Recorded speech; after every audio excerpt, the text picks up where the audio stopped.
প্রাকৃতিক সৌন্দর্যে ঘেরা শরীয়তপুর পানি উন্নয়ন বোর্ড ফুল, ফল আর ঔষধি গাছে দৃষ্টিনন্দন ও মনোমুগ্ধকর সাজে সেজেছে কার্যালয়টি।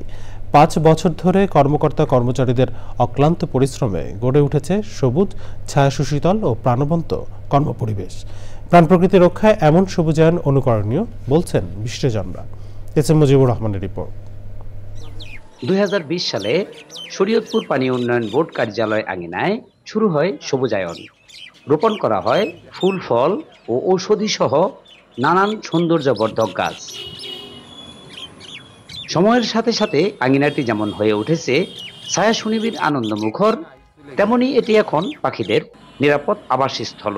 চারপাশে গাছপালা ও সবুজ প্রকৃতি দেখে আমার মন ভরে যায়।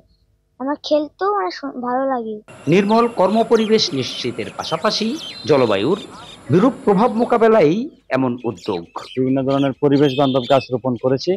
এতে আমাদের অফিস ক্যাম্পাসে যেরকম ছায়া সুশীতল পরিবেশ সুনিশ্চিত হয়েছে, তেমনি কর্মস্পৃহ বৃদ্ধি পাচ্ছে। শুধু যে মাটিতে না, পাশাপাশি আমরা ছাদেও চেষ্টা করেছি। প্রচুর পরিমাণে পাখিও থাকে, এদেরও একটা আবাসস্থল, এদেরও খাবারের ব্যবস্থা। প্রাতিষ্ঠানিক ও ব্যক্তি পর্যায়ে সবুজায়নের এমন উদ্যোগ শুধু প্রশংসনীয়ই নয়, অনুকরণীয়। যার যার অবস্থান থেকে বিভিন্ন অফিস আদালত, শিক্ষা প্রতিষ্ঠান, বাড়ির ছাদ আঙ্গিনা এভাবে বৃক্ষায়ন করি, তাহলে পরিবেশ বিপর্যয় রোধে গুরুত্বপূর্ণ ভূমিকা রাখবে।